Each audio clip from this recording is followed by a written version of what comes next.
Guys, happy Friday. Pre-approvals can be a hassle, man. So the question we're going to answer today is it worth it? You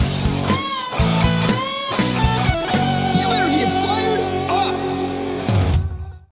Guys, happy Friday. Bear with me, man. I can't get my voice back. It sounds like I'm still going through puberty, which hopefully that's not the case, but I think it's the sickness. But anyway, today we're going to answer the question, is it worth it to get pre-approved, right? What I tend to see is really motivated buyers want to get pre-approved and everybody else doesn't. But there's value, not for everybody, but for some people in actually going through the process and getting pre-approved. So we're going to talk about some of those different scenarios that you may be thinking about today. And we'll give you our opinions on whether or not you should get pre-approved. But before we do that, I want to bring on Nate Jomaa here, our team's lender. We love the guy. He's phenomenal, intelligent, educated, helps us a ton, gives us our team's training, and always gives us the most up-to-date information on different loan options for our buyers, right? So today, Nate, if you would you walk us through what a pre-approval process looks like and tell us how big of a headache it truly is? How much time and effort is it going to take me? Sure. So I want to start by just helping everybody understand the difference between a pre-qualification and a pre-approval. Awesome. Pre-qualification is going to be based on stated facts. So when I ask you, how much money do you make annually? How much money do you have available in liquid assets? Liquid assets being bank accounts, stocks, bonds, retirement investments, things like that. Something that you can liquidate, making cash in hand if needed. And it's going to be based on what your stated credit score is. So when I talk to somebody, I ask them a series of 5 or 6 questions, which include the income, the assets, the credit question. And if it sounds like, based on what they're telling me, that they're going to be a good candidate to get a loan application going, that's called pre-qualified. Pre-approved, and that's what we're going to talk about today, pre-approvals, means that I've gotten a loan application from you completed, meaning that I've got your bank statements, your asset accounts. I know how much liquid cash you have available, and I've got your pay statements from you. So I know exactly how you earn your income, what the breakdown is between commission, bonus, overtime, straight pay, all of those things. And we've done what's called a credit inquiry. A lot of people get concerned. That's the hang up for them, the credit inquiry.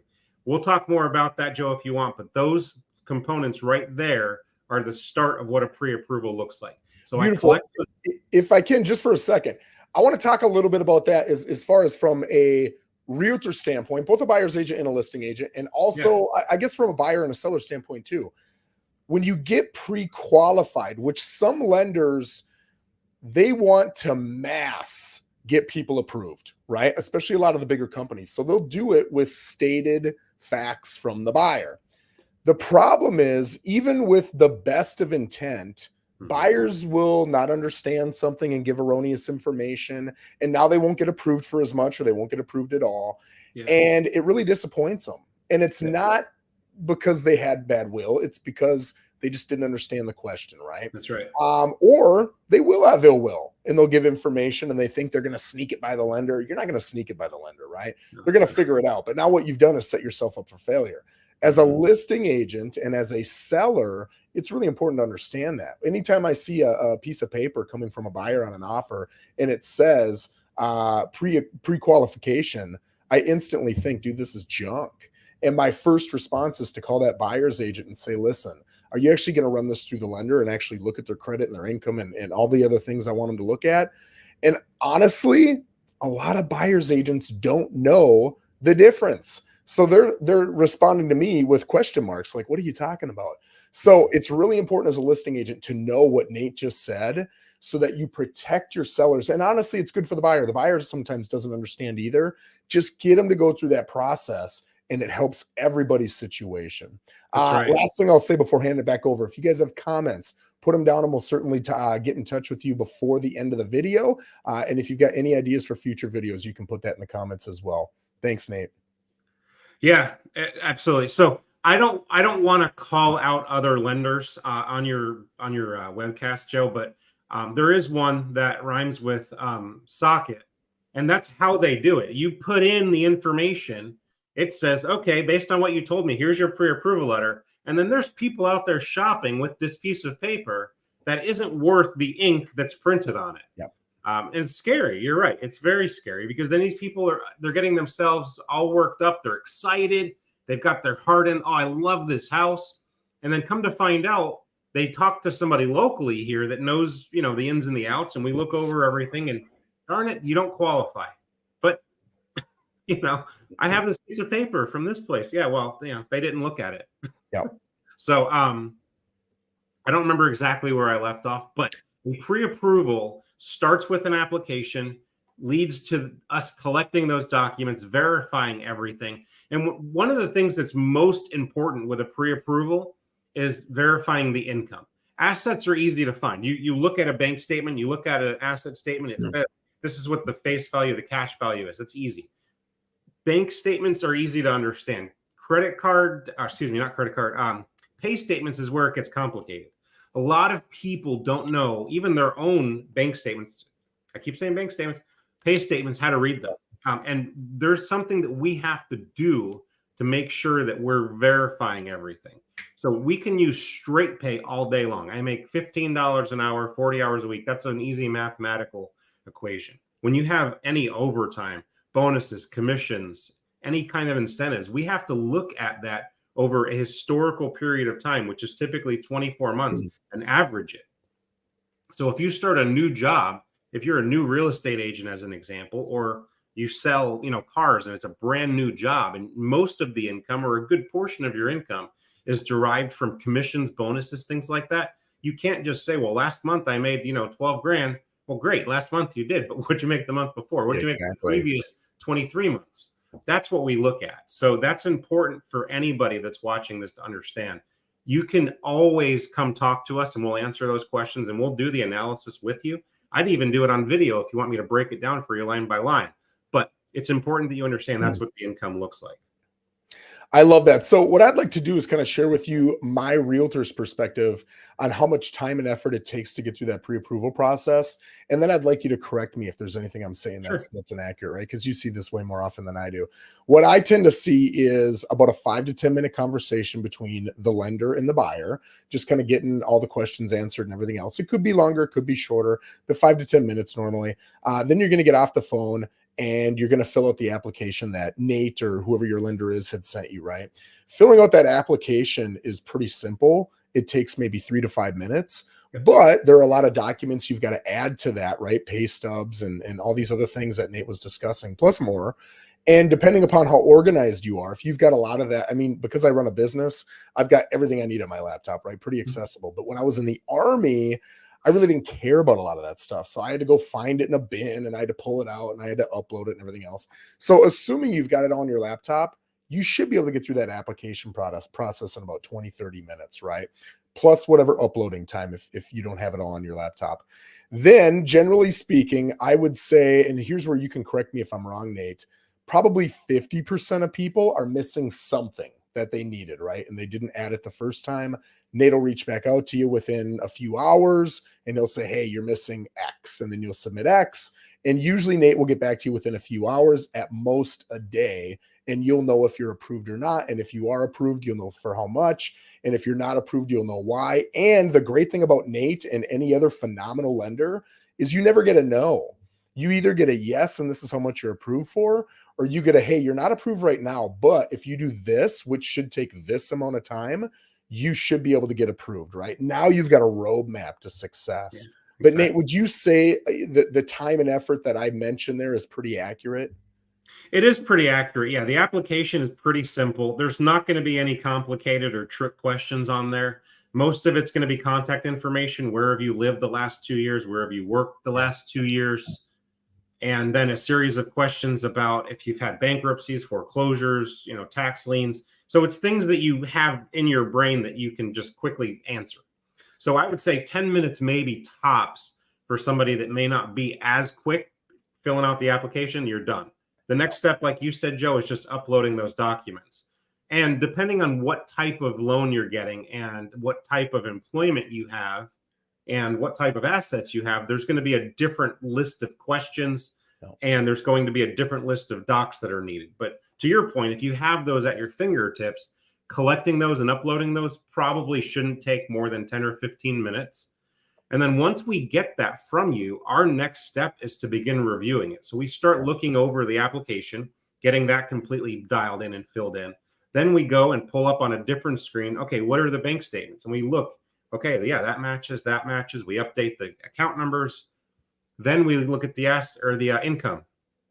Yep, that matches. Yep, that's correct. Okay, great. So our job from that point forward really only takes probably 30 or 40 minutes once we have a complete application and all of those documents from you. So if we have somebody that's super organized, attention to detail, they get the application filled in, they get all the docs uploaded, from the time they start to the time that I have a pre-approval could be an hour, hour and a half, maybe at worst. Yep. But to your point, we're going to have some people that are slower at the app because they need some help.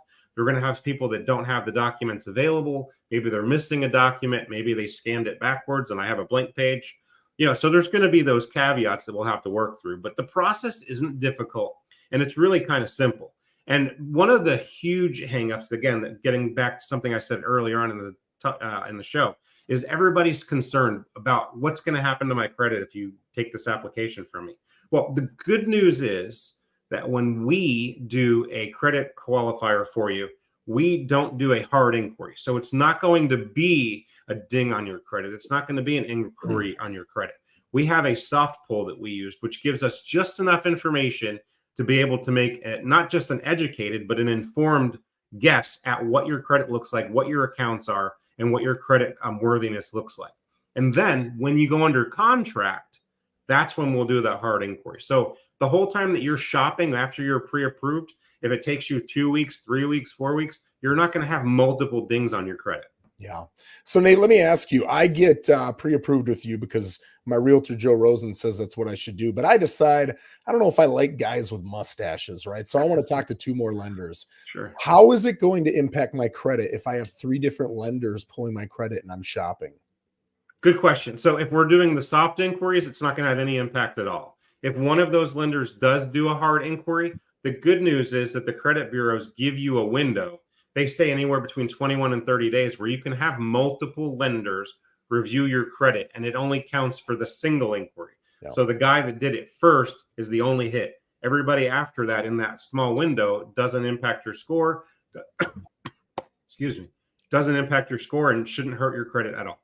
And I think that's the same with, the car industry, with the jewelry industry. Anytime you're having multiple people pull it, if it's the same industry and it's within a certain amount of time, I think it's the same thing. So I appreciate you bringing that up.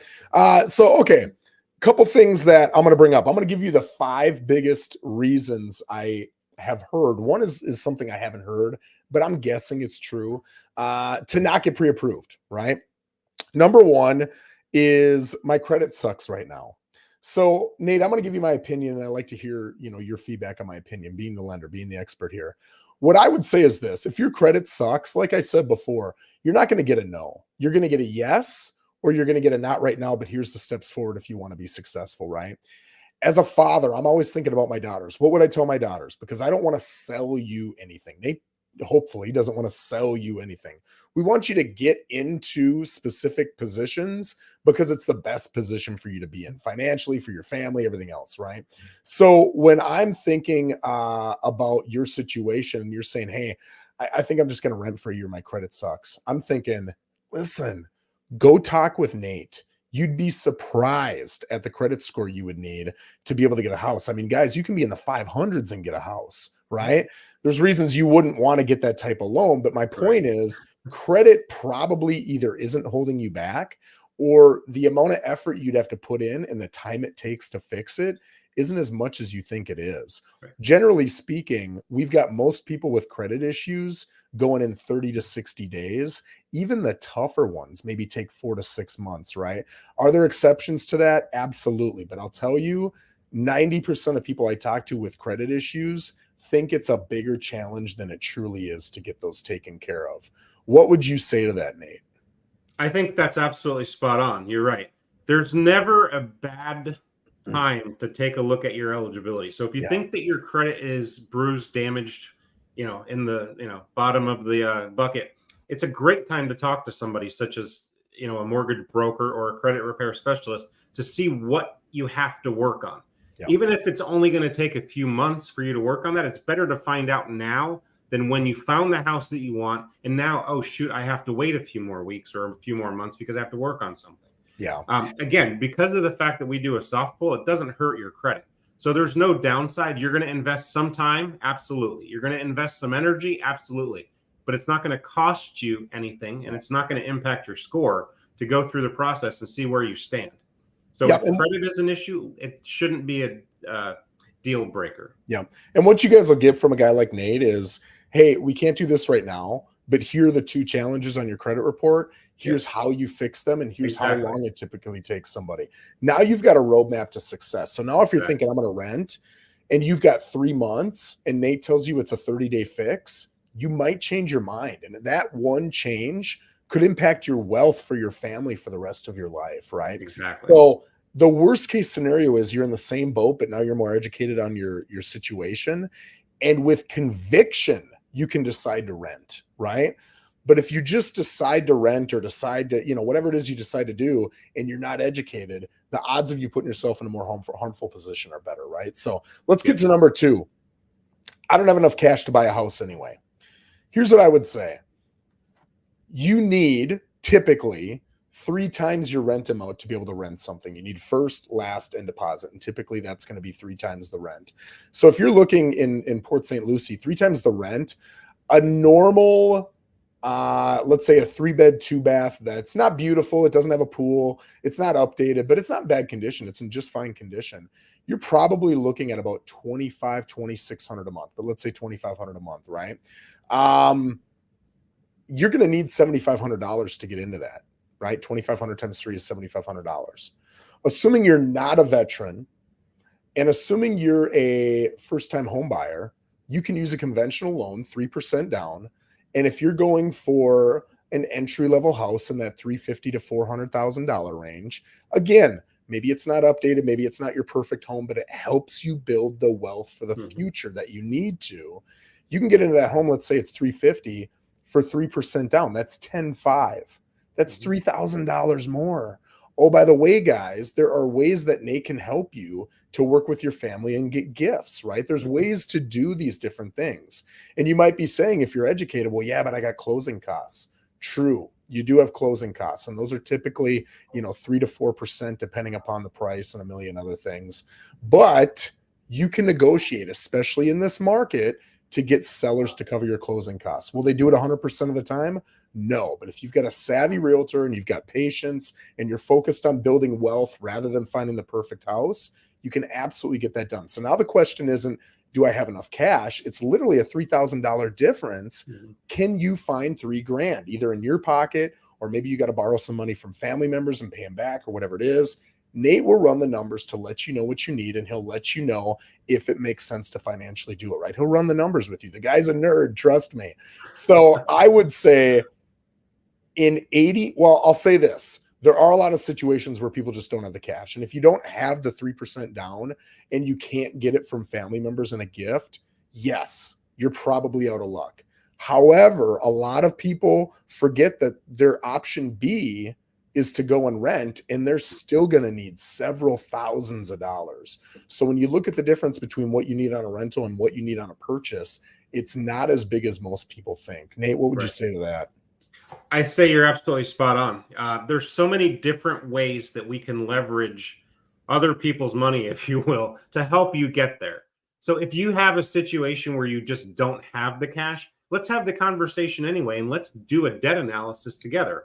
Yeah. Let's talk about a budget together, and we could put a timeline around that.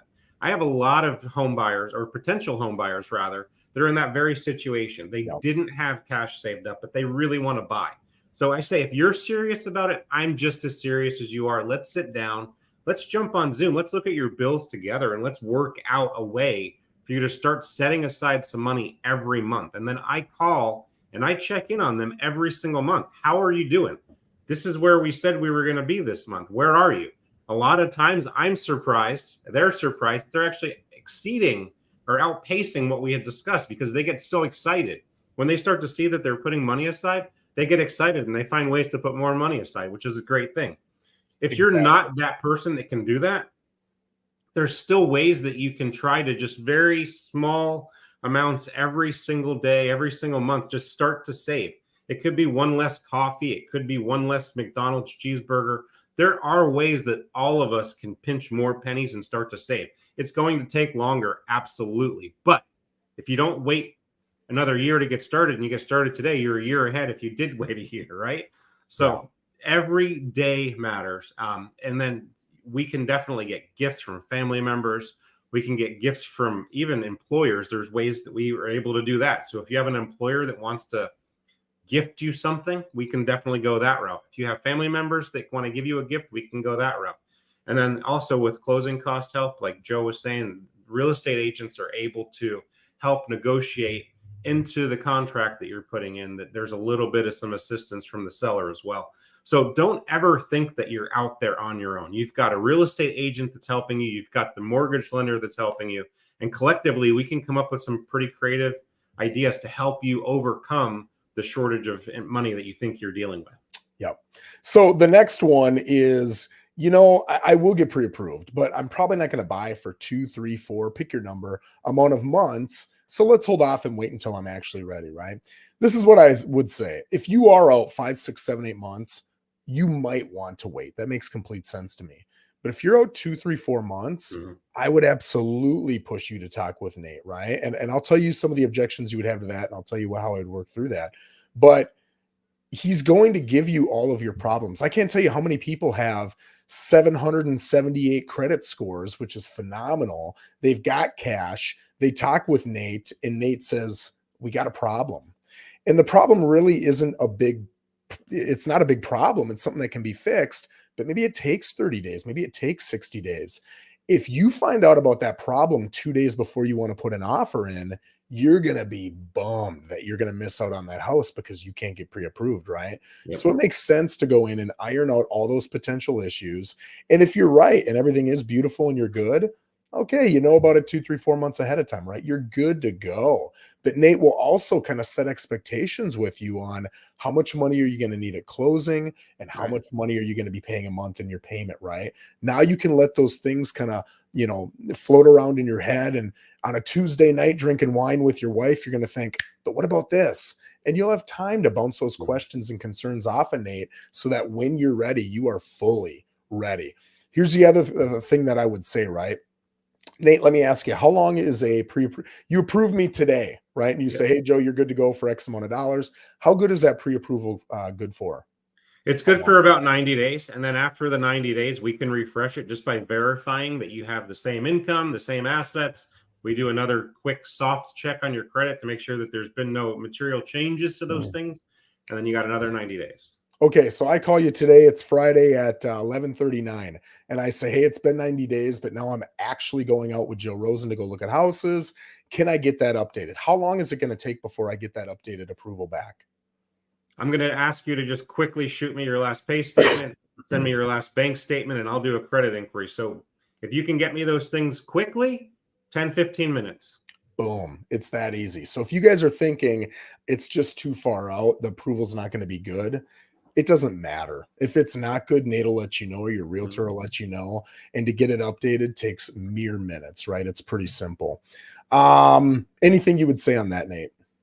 No, I think you covered it pretty well. I don't have anything to add. All right, good. That means I'm doing my job. Good job. I want to shop lenders first. Before I get pre-approved, let me go shop lenders. Here's my opinion, right? With lenders, you're really shopping 3 things. And your realtor, hopefully, if you've got a good buyer's agent, they've done the majority of the shopping for you. It doesn't mean they all do, but if you've got a good buyer's agent, they should have. I've done the shopping. I know every lender in our market. I know their pros and cons, their strengths and weaknesses, and I have chosen to work with Nate, right? Why? A slew of reasons, but I'll tell you, one of the biggest things you want is phenomenal service. A lot of these bigger companies, as a listing agent, when I see the company that rhymes with socket, or any of those other big companies, or a company that's out of state, or a company that's in Tampa Bay or Miami or Tallahassee or Jacksonville, I'm instantly cringing because I'm thinking, if I have issues with this lender that nobody in my community knows, I'm not driving to Jacksonville. I'm not driving to Tennessee. good luck even getting in contact with Socket. So this is going to be a pain in the butt if we have any problems. You're instantly at the bottom of my pile, right? So if I've got offers similar to yours in a multiple offer situation, you're probably going to be the last one we select if it comes down to lender. You want someone who's going to give you great service. I'm telling you, local lenders just give better service. And you're thinking, well, Joe, you're a little biased. You like your community.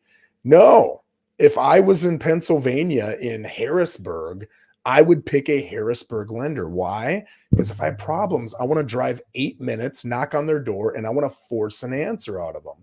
I can't do that with Socket, right? But I can do it with them.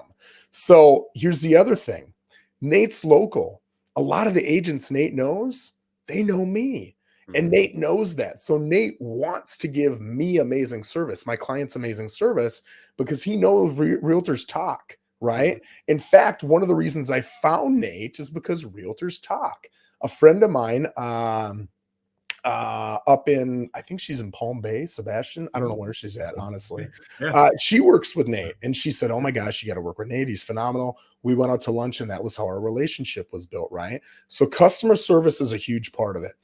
Another big part of it is, what are their fees going to be? How much are they charging? Guys, you can ask these guys for their fee chart without getting pre-approved, and they'll probably give it to you, right? They can tell you their fees, and now you can start comparing apples to oranges. And then the third thing is the rates. And I'll tell you right now, a guy like Nate might have access to 50 different lenders, right? So when you come in, here's my opinion, a downfall to a company like Wells Fargo.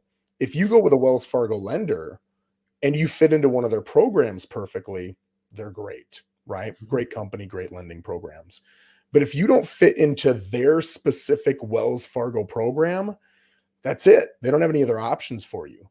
Nate can look at a slew of different lenders to find out which one's best. So if I go to get pre-approved and you go to get pre-approved, you and I might be with two completely different loan servicers, right? Because Nate thought this one worked best for you, and he thought this one worked best for me. Now, if he's got 50, he's got options of using, and you go talk to someone else and they have 40, there's going to be some overlap, but there's going to be some stuff they have access to that other lenders don't. So for that reason, your rates might change, your terms might change, the requirements might change. It's important to look into that as well, right? But again, one of the reasons that we chose Nate is because in all three of those areas, he does such a phenomenal job. We look good if Nate looks good. We look bad if Nate looks bad. So we are purposely picking someone that's going to make us look phenomenal, right? So those are the things I would look at. But honestly, you can look at those things in a single day. You can contact the 2-3 lenders that you're thinking about. You can ask for those things. You can look at their Google reviews. You can listen to your agent and get their input on it. And you should be able to get all that stuff within a day. So there's no reason that that should be the thing holding you back on getting pre-approved and getting the answers you need to move forward. Nate, what are your thoughts on that?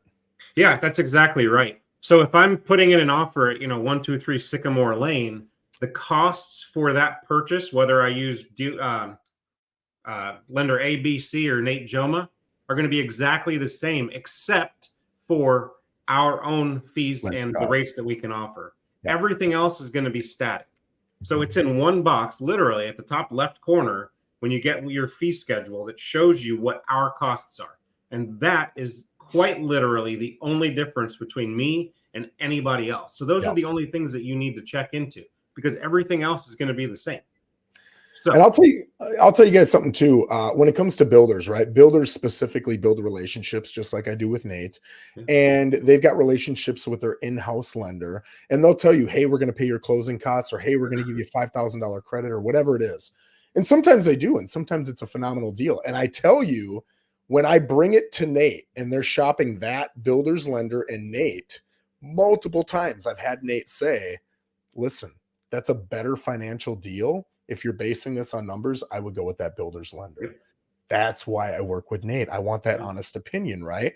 However, some of these guys will offer, I'm making up these examples so you can see them. They'll offer to pay $5,000 in closing costs, but they'll tack on a $5,000 fee to work with their lender, right? Or something like that.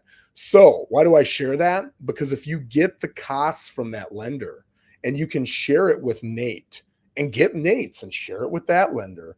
You can hear the opinions of those lenders on the other person's numbers. And now someone like Nate might say, it looks good, but when you look at it on paper, it's not as good as it is. I can actually beat this, or I can match this, or whatever it is, right? Yeah. The important part is find somebody you trust, or somebody your realtor trusts, assuming you trust your realtor, and ask their opinion on the other lender. If you've got a good ethical lender, they're going to tell you their honest opinion, right? And I've had Nate do that several times. So anyway, the last one I've got, and this is not something I've heard people say, but I sometimes wonder if it's not running through their minds.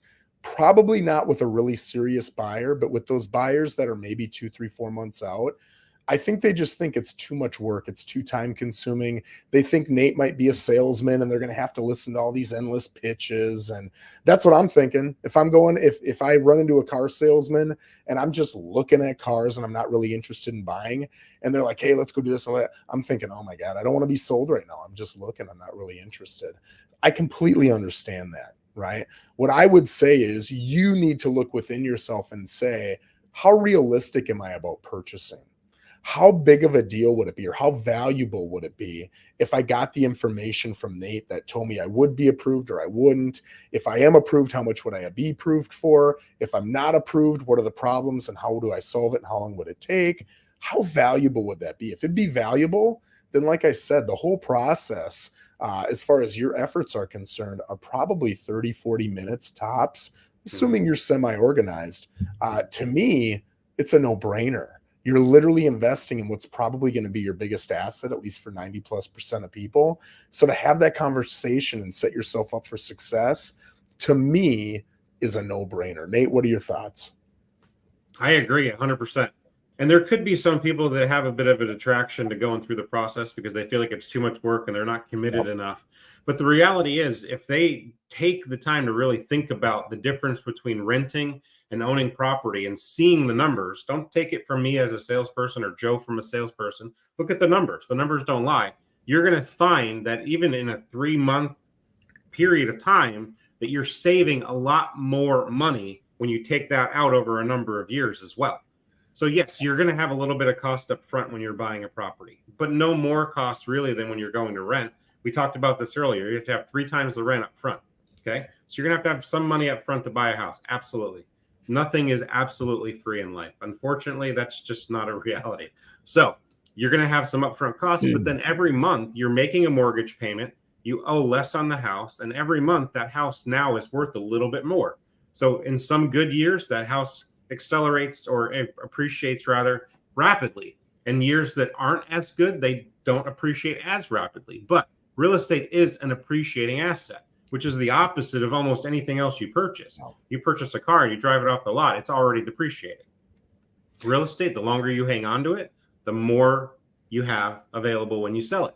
It's called equity. You're going to have more appreciation in that property over the period of time.